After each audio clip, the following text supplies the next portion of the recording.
ça, j'aime beaucoup et ça a vraiment le vent en poupe actuellement. On reconnaît ici des petites tables de style scandinave en teck. Et alors, ce qui est intéressant, c'est que c'est un ensemble de 3 tables gigognes.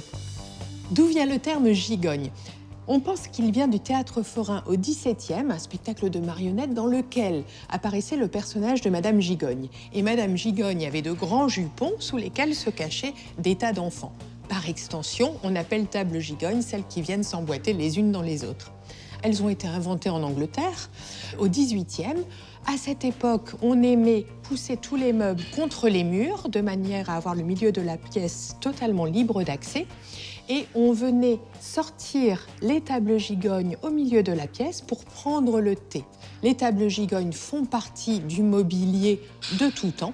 Et aujourd'hui, elles sont particulièrement recherchées dans ce style scandinave en teck. Et puis je vais regarder si je trouve une signature en dessous, puisqu'à l'époque, on signait beaucoup les meubles via les autocollants de marque. J'en ai un ici. Alors, c'est la marque G-Plan. G-Plan, c'est pas danois, c'est pas vraiment scandinave, c'est un fabricant anglais qui, dans les années 60, a embauché un designer danois pour pouvoir produire en Angleterre du style scandinave. Alors, aujourd'hui, les meubles G-Plan sont assez recherchés. Pour un ensemble de 3 tables gigognes comme celui-ci, on va les trouver sur le marché entre 300 et 600 euros.